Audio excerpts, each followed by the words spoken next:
नमस्कार, मैं हूं ब्रजेश चौकसी और आप देख रहे हैं हमारा खास कार्यक्रम सत्ता के सारथी।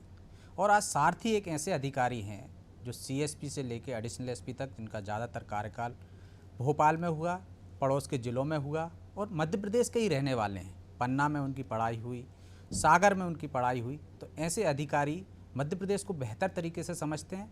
तो आइए मुलाकात कीजिए एएसपी जोन 3 राम स्नेही मिश्रा से। बहुत बहुत स्वागत है सर आपका अनादि टीवी पर। थैंक यू ब्रजेश जी। शुरुआत शुरू से करते हैं सर, आपको आपके बचपन में ले चलते हैं। कहाँ बचपन कैसे बीता, पुरानी यादें। बेसिकली मेरा जो बचपन है वो पन्ना ज़िले जी। का एक रूरल एरिया है। मेरे गांव का नाम श्यामा डाँड़ा है जी। वहाँ पे मेरी बेसिक पढ़ाई हुई। 8th तक मेरा स्कूल था, सरकारी स्कूल। सरकारी स्कूल था। वहाँ से मैंने 8th किया। जी। उसके बाद फिर मैं अपने मुख्यालय पन्ना आया, वहाँ से 25 किलोमीटर दूर था। वहाँ से मैंने 12th किया Rudra Pratap higher secondary school से। जी। उसके बाद वहीं कॉलेज किया, मैंने ग्रेजुएशन किया। ग्रेजुएशन के बाद फिर पीजी करने के लिए मैं यूनिवर्सिटी सागर आ गया था। जी। वहाँ के यूटिलिटी डिपार्टमेंट से मैंने केमिस्ट्री से एमएससी किया। जी। और ऐसे ही सफ़र चलता रहा पढ़ाई का। उसके बाद फिर तैयारी करने के लिए इलाहाबाद चला गया जी। और वहाँ से फिर मेरा मध्य प्रदेश में सिलेक्शन हुआ, तो यहाँ पर ज्वाइन करके और सब अब नौकरी कर रहा हूँ। गांव में रहते थे तो पारिवारिक पृष्ठभूमि कृषि। हाँ, मेरी पारिवारिक पृष्ठभूमि कृषि है, लेकिन मेरे फादर सहायक शिक्षक भी थे। जी। और उन्हीं के द्वारा ये परवरिश दी गई और पढ़ाई के लिए बाहर भेजा गया और उसी का ये परिणाम रहा। क्या चाहते थे, क्या बनना था? बनने की ख्वाहिश तो कुछ अच्छी ही थी कि एक ऐसे पायदान पर पहुँचे जहाँ पर लोगों का कुछ कर सकें। जी। आप में इतना कुछ हो कि लोगों की मदद कर सके। लोगों की मदद कर सकें। और कोशिश ये रहती है अभी भी कि किसी न किसी का हित हो सके हमारी नौकरी में। नहीं, एक आदमी सोचता है कि फादर से प्रभावित रहता है, लोगों से प्रभावित रहता है कि हम ये अधिकारी बनूंगा, मैं पुलिस में जाऊंगा, डॉक्टर बनूंगा, इंजीनियर बनूंगा। तो आपने भी कुछ सोचा था कि मैं क्या करूंगा?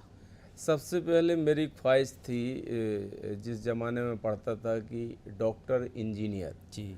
और जज, ये बनने की ख्वाहिश ज़्यादातर लोगों में रहती। तो चूँकि मैंने बायो से ग्रेजुएशन किया था तो मेरी ख्वाहिश थी कि मैं डॉक्टर बनूँ। पीएमटी भी मैंने दिया लेकिन मेरा सिलेक्शन नहीं हुआ।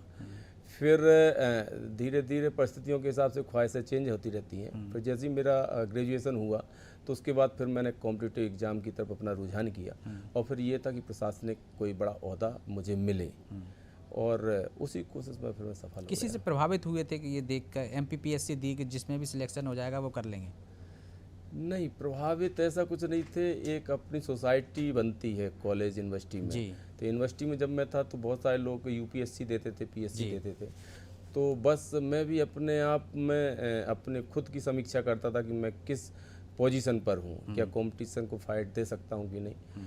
तो अपने आप की खुद का एक एनालिसिस किया और फिर उसके बाद ये हुआ कि नहीं, मुझे भी कॉम्पिटिटिव एग्ज़ाम देना चाहिए और दिया और ऊपर वाले की दया से मैं सफल भी हुआ। पहली बार में ही सफलता मिल गई? नहीं, मैंने 4 टाइम्स इंटरव्यू दिए हैं। 2 यूपीपीसीएस के इंटरव्यू दिए हैं और 2 मध्य प्रदेश के दिए हैं, जिसमें से मध्य प्रदेश में सेकंड अटेम्प्ट में मेरा हो गया था। कॉलेज लाइफ कैसी रही आपकी? कुछ कोई दिलचस्प किस्सा हो आपका दोस्तों के साथ? नहीं, कॉलेज लाइफ ऐसे मेरी सामान्य स्टूडेंट थे या शरारतें करते थे? नहीं, वो जो कॉलेज का टाइम रहता है उसको शरारत नहीं बोलनी चाहिए। वो उतनी हरकतें हो ही जाती हैं जो भी व्यक्ति कॉलेज में जाएगा। लेकिन एक समझदारी भी थी कि किस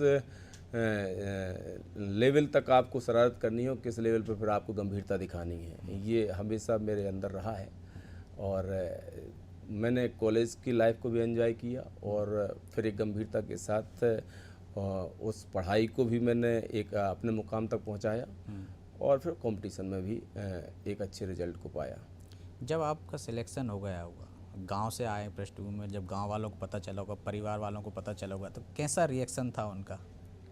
वो एक्चुअली मैं अपने गांव से पहला एक अधिकारी था। ऐसा मेरे इधर पे मेरे कज़न थे, वो फॉरेस्ट में डिप्टी रेंजर थे जी। उससे रिटायर्ड हुए थे। बाकी मेरे परिवार में टीचर बहुत थे जी। उस समय पे। तो सभी लोगों का यही था कि चलो ये आपने रास्ता खोला हुआ है। बहुत सारे बच्चे पढ़ने में होशियार रहते हैं गांव में, तो उनके लिए एक रास्ता खुल गया और आज मैं देख रहा हूं कि मेरे गांव से बहुत सारे लोग अच्छे अच्छे ओहदों में पहुंच रहे हैं। तो जब आपका चयन हुआ तो इसके बाद गांव गए होंगे तो उत्साह भी होगा लोगों में, स्वागत हो, वो पल थोड़ा वैसे बताइए कि जब।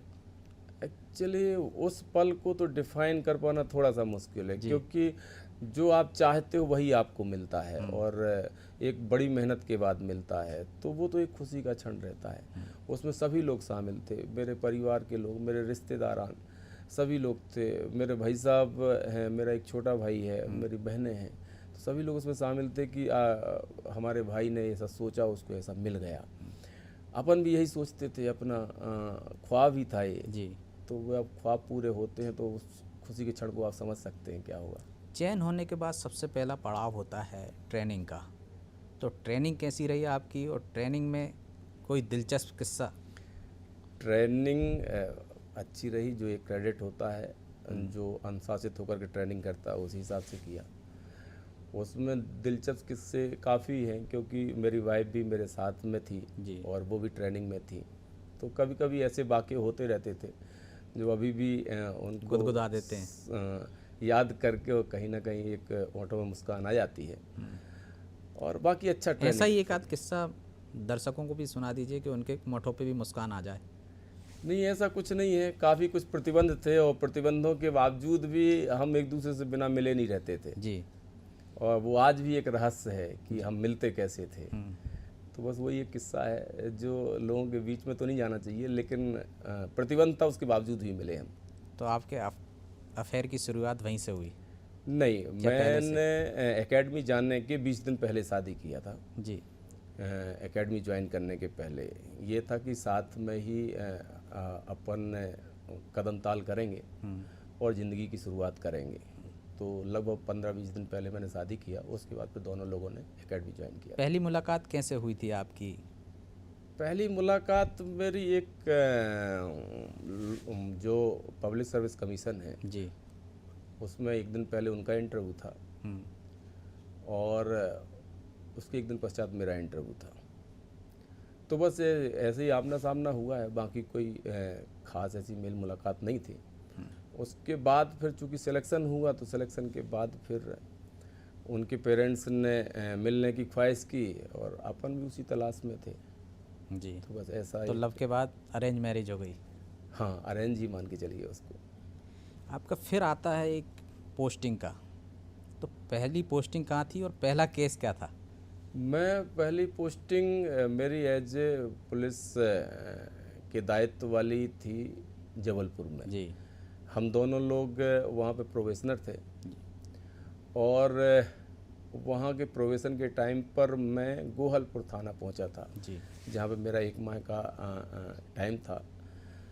तो वहाँ पे बहुत सारे वाक़े ऐसे होते थे, चूँकि हम एकदम अनजान थे पुलिसिंग से, तो काफ़ी कुछ किसी अपराधी को पकड़ना, उससे पूछताछ करना, ये सारी चीज़ें एक जो थाना प्रभारी था उसकी स्टाइल को देख करके करते रहते थे।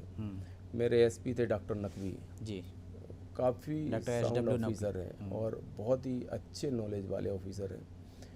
तो उनका कहना ये था कि तेरे को कोई कुछ सिखाएगा नहीं, तू देख मैं क्या करता हूँ, यही आगे चल करके तुझे करना है। तू बस मेरे ऑफिस में आकर के बैठ जाया कर, देखते रहा कर कैसे पब्लिक को डील करना है, कैसे अपराधों पर नियंत्रण करना है, ये तुमको सब कुछ दिखता जाएगा और यही तुम्हारी सिखलाई है। तो बड़ा अच्छा एक अध्याय रहा वो सीखने का मेरा। पहला कोई केस? ऐसा कोई केस तो याद नहीं आ रहा, क्योंकि हर पल केसों के निराकरण में ही लगे रहते हैं, तो ऐसा कोई आइडेंटिफाई नहीं किया है। आपका लंबा सफ़र हो गया है, हर व्यक्ति किसी न किसी से प्रेरणा लेता है। आपके लिए कौन है प्रेरक सबसे बड़ा? किससे प्रेरित होते हो? वो मेरे लिए मेरे फादर ही मेरे भगवान हैं। जी। क्योंकि मैं बहुत छोटा था, मेरी उम्र ज़्यादा से ज़्यादा 12-13 साल रही होगी, तो मेरी मदर की डेथ हो गई थी, अननेचुरल डेथ थी। उन्होंने फिर हम सभी भाइयों को पाला। मेरे बड़े भाई साहब 14-15 साल के थे, मैं 10-12 साल का था, बाकी 3 मेरी छोटी सिस्टर थी। तो मैं उनका त्याग देखता हूँ कि उन्होंने ये पूरा मायावी जीवन को त्याग करके और बच्चों को समर्पित किया। एक टीचर थे और एक समय ऐसा था कि हम सभी भाई बाहर पढ़ते थे जी। और सैलरी कुछ ज़्यादा नहीं थी, तो मुझे लगता है कि शायद 100% सैलरी चली जाती रही होगी। जी। तो खेती से बाकी घर का पालन पोषण होता था। बाकी हम लोगों को की परवरिश, हम लोगों की शिक्षा में उन्होंने सब कुछ दाव पे लगाया। तो मुझे लगता है कि उनसे बड़ी प्रेरणा मेरे लिए कुछ नहीं है। ऐसी कोई सीख जो बार बार याद आ जाती हो काम के दौरान के पिताजी कहते थे ये सही है?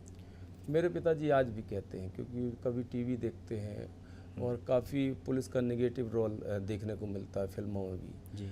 तो जब कभी भी मेरे से बात होती है तो सबसे पहले ये कहते हैं, बेटा किसी का बुरा तो नहीं कर रहा। तो ये अक्सर जब भी बात करते हैं तो फाइनली यही कहते हैं, बेटा कभी किसी का बुरा मत करना। और ये सीख मैं हमेशा अपने साथ रखता हूँ। कोशिश यही करता हूँ कि 24 घंटे में किसी एक आदमी का आंसू पहुँच सकूँ। बिल्कुल। पुलिस में आए आप, इससे पहले कभी पुलिस से वास्ता पड़ा? और पुलिस के बारे में क्या सोचते थे पहले? जो आम जनमानस सोचता है वही सोच मेरी भी थी, और मेरे वास्ते भी पड़े पुलिस से, क्योंकि चूँकि कॉलेज यूनिवर्सिटी की लाइफ जीता था तो उस समय पे काफ़ी विवाद भी होते थे जी। तो उस समय पे पुलिस का रोल जो नेगेटिव दिमाग में था वही बना हुआ था। लेकिन पुलिस में आने के बाद ऐसा लगा कि नहीं, वो सोच को बदलना चाहिए लोगों को, और ये दायित्व भी है कि उसी समाज में जा कर के और लोगों को बताया जाए कि नहीं, जो हम सोचते हैं वो सही नहीं है। कोई घटना आपके साथ ऐसी हुई कि आपने बाद में सोचा हो कि मैं पुलिस में आ गया हूँ तो ऐसा व्यवहार नहीं होना चाहिए पुलिस का? बहुत सारे ऐसे इंसिडेंट हैं। पहला तो ये है कि हमारे बातचीत का तरीका चेंज होना चाहिए। जी। हमारे पास जो फरियादी आता है वो बहुत पीड़ित रहता है, तो उसको हमको एक घर का सदस्य मान करके, क्योंकि बहुत बड़ी पीड़ा में, नहीं तो कोई भी आदमी किसी के सामने जाने की नहीं सोचता है। जी। तो एक तो वो एक नज़रिया चेंज करना चाहिए पुलिस को, तो मुझे लगता है बहुत कुछ चेंज हो जाएगा। तो आपको नहीं लगता कि कोरोना एक ऐसा मौका मिला था, हालांकि आपदा थी ये, जिसमें पुलिस अपनी एकदम छवि बदल सकती थी और बदली भी काफ़ी हद तक? लोगों ने सराहना भी की। पहली बार हमने देखा कि पुलिस यदि किसी को पीट रही थी तो लोग तालियां बजा रहे थे, लेकिन वो उसको बरकरार नहीं रख पा रहे हैं अब। देखिए एक्चुअली क्या है, एक तो पुलिस संगठन का जो निर्माण हुआ है, एक तो उस पर आपको जाना पड़ेगा। जी। हमको अगर गंदगी सफाई करने के लिए बनाया गया है तो दाग कहीं ना कहीं लगेगा। कीचड़ को साफ करना है तो कहीं ना कहीं उसके छींटे आप पर आएंगे। तो ऐसा नहीं है कि पुलिस हमेशा गलत ही करती है या सारी पुलिस गलत ही करती है। अभी भी सारे कोरोना के दौरान सभी लोगों ने भरसक कोशिश की है कि इस आपदा से किसी तरीके से समाज को बचाया जाए।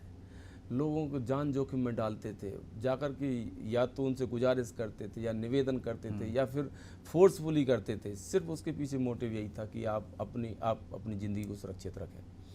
तो प्रयास हमेशा पुलिस का सकारात्मक ही रहा है, लेकिन उसकी तस्वीर नकारात्मक दिखती है। कैसे बदली जा सकती है तस्वीर? थोड़ा सा मुश्किल है। इसलिए मुश्किल है क्योंकि आप जो देखते हो वही दिमाग में लाते हो। देखने में ऐसा लगता है कि अगर आपको अपराधी को पकड़ना है तो या तो उसकी कमर पकड़ोगे या उसको हथकड़ी लगा कर लेकर के जाओगे। वो कहीं ना कहीं नकारात्मकता लोगों के दिमाग में लेके जाते हैं। एजुकेशन सिस्टम में ऐसा लाने से या वर्दी जो खाकी का एक जो धारणा बन गई, ये बदलने से कुछ फ़र्क पड़ेगा क्या? आपको क्या लगता है? धीरे धीरे एक सकारात्मक सोच तो आ रही है इस संस्था के प्रति, लेकिन वो बदलाव बहुत ही कम दिख रहा है। अभी तक तो काफ़ी कुछ चेंज आ जाना चाहिए था। तो अब इस पे ये विचार करना भी एकदम उचित है जो आप कह रहे हो कि एक तो यूनिफॉर्म को भी थोड़ा सा चेंज कर सकते हैं, क्योंकि इस यूनिफॉर्म की तस्वीरें कुछ जो बीता हुआ समय है उसमें कुछ खतरनाक टाइप की या कुछ नेगेटिव टाइप की आ चुकी हैं। तो एक तो इसको भी चेंज कर सकते हैं। दूसरा, बहुत कुछ सुधार के प्रयास किए जा रहे हैं और बहुत सारे वेलफेयर एक्टिविटीज जिस तरह से शिक्षित लोग भी आ रहे हैं तो उससे भी फ़र्क पड़ रहा है। हाँ, शिक्षित तो बड़े एजुकेटेड लोग हैं, अच्छी अच्छी डिग्री लेकर के लोग अब पुलिस में आ रहे हैं, तो उनके कार्य करने का तरीका भी बदला हुआ है और लोगों के बीच में भी धारणा थोड़ी सी चेंज हो रही है। एक आम मानस की धारणा रहती है कि राजनीतिक दबाव में पुलिस काम करती है। ये भी एक बड़ा फैक्टर काम करता है कि पुलिस की छवि को बिगाड़ने में। क्या आप पे कभी आज तक राजनीतिक ऐसा प्रेशर आया क्या कि जिससे आपको ऐसा काम करने के लिए मजबूर होना पड़ा जो नहीं कर सकते थे कानून के दायरे में? नहीं, ऐसे वाक़ये तो नहीं है और मुझे ऐसा तो नहीं लगता। आप दबाव में कोई चीज़ खैरात में आपको मिली नहीं है, इसलिए आप दबाव में तो कुछ काम करने के लिए बिल्कुल नहीं जाएं, और मुझे लगता भी नहीं है कि कोई ऐसा कुछ आप पे दबाव डालेगा। जो विधि सम्मत है, अगर उसको आप सही समय पे और सही मंशा के साथ पूरा करते हैं तो ये चीज़ तो ख़त्म हो जाती है। और यदि किसी का फ़ोन आता है तो आप उसे यदि समझा दो कि मामला ये है, बिल्कुल, तो उसके लीगल फैक्ट बताइए आप उनको जी। कि इसकी लीगलिटी ये है।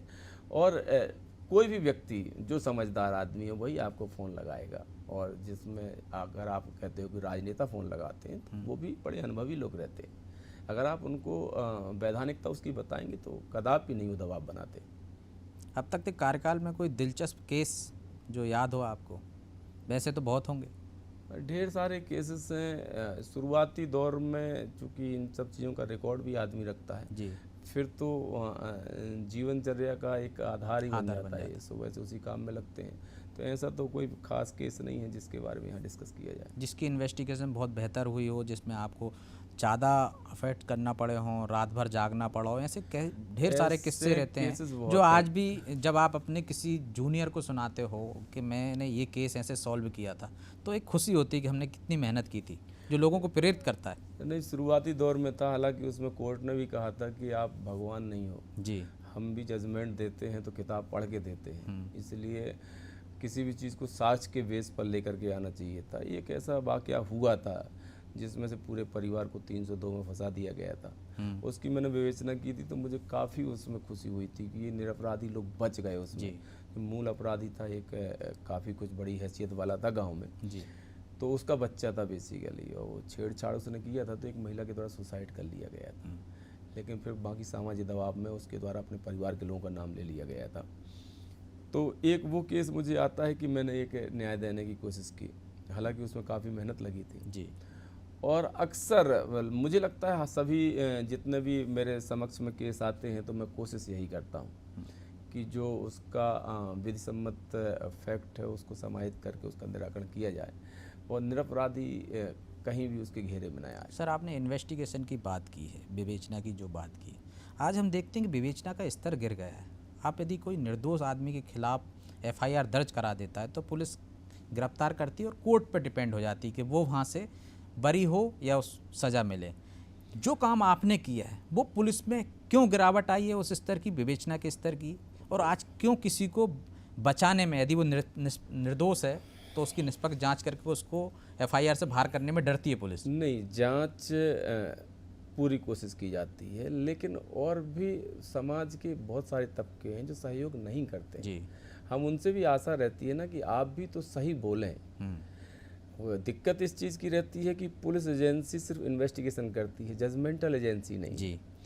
जजमेंट की पोजीशन वो तब जाती है जब अन्य एजेंसियां या समाज के तबके के अन्य लोग उसमें सहयोग करते हैं और साक्ष्यों को ला करके पुलिस को देते हैं या कथन देते हैं। जब ऐसी स्थितियां नहीं रहती हैं तो हमारी तरफ जजमेंटल एजेंसी न्यायालय है। जी। तो फिर पुलिस एजेंसी का ये रहता है कि चलिए ठीक है, कोशिश अपन ने की थी, इन्वेस्टिगेशन में ऐसे तथ्य लाने की कोशिश की गई थी, लेकिन चूंकि वैसे तथ्य नहीं मिले हुए हैं, लोग उसके बारे में ऐसा नहीं बता रहे हैं, तो अब न्यायालय ही इस पर निर्णय करे। इस कारण से न्यायालय प्रस्तुत कर दिया लेकिन जाता है। क्या वजह है कि भरोसा क्यों टूटता है? यदि आप राज्य में रहते हो, डिस्ट्रिक्ट में रहते हो, तो आपकी छवि अलग है, और आप ही सीबीआई में पहुंच जाते तो उस पर भरोसा हो जाता। तो कहीं ना कहीं खामी तो आपके सिस्टम में है, व्यक्ति में नहीं। अब खामियां नहीं है, थोड़ा सा टिपिकल माना जा सकता है सिस्टम कि मान लीजिए कि एक आदमी है तो फिर उसको कोर्ट भी जाना पड़ेगा, कोर्ट में स्टेटमेंट देने पड़ेंगे, सबसे पहले पुलिस के समक्ष देना पड़ेगा, फिर कोर्ट के समक्ष देना पड़ेगा, कोर्ट के सम्मन्स आएंगे, वारंट्स आएंगे, तो एक आदमी एक बंदिश में रहता है। जी। तो इस कारण से थोड़ा सा दूर हटता है। हालांकि अब थोड़ा सा अवेयर हो रही है सोसाइटी और लोग आगे आ रहे हैं कि अन्याय को जगह नहीं मिलनी चाहिए और प्रत्येक व्यक्ति को न्याय मिले, तो अब थोड़ा सा सिनेरियो चेंज है। आप अति संवेदनशील क्षेत्र में पदस्थ हैं, पुराने शहर को हम उसी दृष्टि से देखते हैं, आपका भी पुलिस महकमा भी उसी दृष्टि से देखता है, तो क्या एहतियात बरतते हैं कि वहाँ ज़्यादा सतर्कता बरतना पड़ती है आपको, कि 24 घंटे चौकन्ना रहना पड़ता है अन्य अधिकारियों की तुलना में? अत्यंत संवेदनशील है। आप भी भोपाल शहर से हो, मैंने भी लंबी नौकरी किया है। पूरे टाइम चौकन्ना भी रहना पड़ता है, डायलॉग बना करके रखना पड़ता है जी, हर व्यक्ति से, और छोटी सी छोटी कोई भी घटना है उसमें तत्काल में रिएक्ट करना पड़ता है। अगर हम पहुंच जाते हैं तो एक तो लोगों के बीच में हमारा मैसेज चला जाता है कि पुलिस है, तो एक तो सिक्योरिटी फीलिंग्स होती है जी। अक्सर विवाद होते हैं इनसिक्योरिटी फीलिंग्स में कि हमारे आगे पीछे कुछ नहीं है तो झगड़ जाते हैं। तो बस जो संवेदनशील जगह है उसमें सबसे पहले ये देखना है कि तो लोगों के बीच में आपका व्यवहार बहुत अच्छा होना चाहिए, लोगों से डायलॉग बहुत अच्छा रहना चाहिए, और कोई छोटी से छोटी घटना को उसी गंभीरता के साथ लें जो बड़ी घटना में लेते हैं जी। तो फिर वो बड़ी घटना में कन्वर्ट नहीं हो पाता है, और सांप्रदायिक जो सांप्रदायिक सौहार्द है वो बना रहता है। जब मिश्रा जी फ्री होते हैं तब क्या करते हैं फुर्सत में? एक्चुअली अभी तक तो ऐसी कुछ खास फुर्सत नहीं मिली है, लेकिन जब भी फुर्सत में रहता हूँ तो मैं अपने परिवार के बीच में ही समय बिताना पसंद करता हूँ। क्या शौक हैं आपके? फिल्में देखना, किताबें पढ़ना? नहीं, मेरे शौक है, एक तो मैं बेटे के साथ में खेल खेलता हूँ, अगर वो क्रिकेट खेलता है तो क्रिकेट खेलता हूँ, वॉलीबॉल खेलता है तो वॉलीबॉल खेलता हूँ, जो भी वो खेल खेलता है तो उसके साथ खेल खेलता हूँ। तो एक तो मुझे अपना बचपन की एक फीलिंग्स आ जाती है और थोड़ा सा बेटे के साथ में समय गुजार लेता हूँ। हमेशा पुलिस की व्यस्त नौकरी रहती है। जब आप पुलिस में आए होंगे निश्चित तौर पर रिश्तेदार खुश थे और खुशी जाहिर भी की, लेकिन अब वही रिश्तेदार भी नाराज़ हो जाते हैं क्योंकि उनको समय नहीं दे पाते। तो कैसे मैनेज करते हो ये सब, घर परिवार रिश्तेदार? साहब ये अनादिकाल से चला आ रहा है जी। किसी चीज़ के नज़दीक जाओगे तो कुछ चीज़ें आपसे दूर होती हैं। अगर आपको अच्छे से ड्यूटी करनी है, अपने दायित्व को सही तरीके से निभाना है, तो कहीं ना कहीं आपके पारिवारिक सामाजिक परिवेश में जो लोग जुड़े थे वो थोड़े से दूर होंगे जी। इस सच को आपको स्वीकार करना पड़ेगा, क्योंकि नौकरी ऐसी है। आपको मैं पिछले लगभग 1.5 साल से सिर्फ 2 दिन के लिए छुट्टी गया हूँ। ऊपर वाले की दया है कि आज तक बीमार भी नहीं पड़ा और छुट्टी मिली नहीं। तो ऐसी स्थितियों में आप उन दायित्वों को नहीं निभा सकते। और आपके साथ तो डबल परेशानी है, आपकी वाइफ भी इसी जॉब में है तो वो भी समय नहीं दे पाती होंगी। हाँ, ना तो और अगर मुझे टाइम मिला तो उनको नहीं मिलता, उनको टाइम मिला तो मुझे नहीं मिलता। और सामाजिक दायित्व में ये माना जाता है कि आप पति पत्नी दोनों को निभाना होता है, एक अकेला व्यक्ति नहीं निभा सकता। तो ऐसी स्थितियाँ निर्मित होती हैं, लेकिन मेरा पारिवारिक पृष्ठभूमि, मेरे नात रिश्तेदार सब लोग पढ़े लिखे हैं, इन परिस्थितियों को थोड़ा थोड़ा समझते हैं, लेकिन फिर भी एक लॉस तो है, थोड़ा दूरियां तो बन जाती हैं। परिवार महत्वपूर्ण रोल निभाता है निश्चित तौर पर, और आपका परिवार तो आपकी परेशानी जानता ही है। तो कभी तनाव में होते होंगे ड्यूटी के दौरान, कई ऐसे घटनाक्रम हो जाते हैं कि आप तनाव में रहते हो, तो क्या सलाह लेते हो धर्मपत्नी से? पुलिसिंग शेयर नहीं करते हम जी। लोग, बाकी सामाजिक दायित्व जो हैं वो शेयर करते हैं। और ये तो तनाव को रिलैक्स करने के लिए हमारी ट्रेनिंग ही सफिशिएंट है। जी। हमारी ट्रेनिंग की स्टार्टिंग ऐसी होती है, ऐसे ट्रेनिंग का जो शेड्यूल बनाया हुआ है कि तनाव से ही शुरू होती है और तनाव पे ही ख़त्म होती है जी। और आपको बहुत ही मजबूत कर देती है। तो तनाव आते हैं लेकिन जल्दी रिलैक्स भी हो जाते हैं। आपकी फिटनेस का राज क्या है? मेरी फिटनेस का राज खास ऐसी कोई फिटनेस नहीं है। पिछले 1.5 साल से तो वर्कआउट भी नहीं हो पाता, लेकिन कोशिश करता हूँ कि थोड़ा मोड़ा वर्कआउट करूँ। चलिए, हमसे बात करने के लिए बहुत बहुत शुक्रिया सर। तो ये थे राम स्नेही मिश्रा जी। उन्होंने कहा कि ट्रेनिंग में ही सिखा दिया जाता है कि तनाव से कैसे मुक्त रहें, और ट्रेनिंग का ही एक हिस्सा हो गया है वो, इसलिए तनाव उन पर आता नहीं है। भले ही उनका काम ऐसा हो कि दिन रात तनाव में रहना पड़ा, लेकिन वो तनाव घर लेकर नहीं जाते, ऑफिस में ही छोड़ जाते हैं, लोगों के बीच में ही छोड़ जाते हैं। बहरहाल, हम अगली बार फिर किसी नई शख्सियत, नए सत्ता के सारथी के साथ हाजिर होंगे। तब तक के लिए मुझे इजाज़त दीजिए। नमस्कार।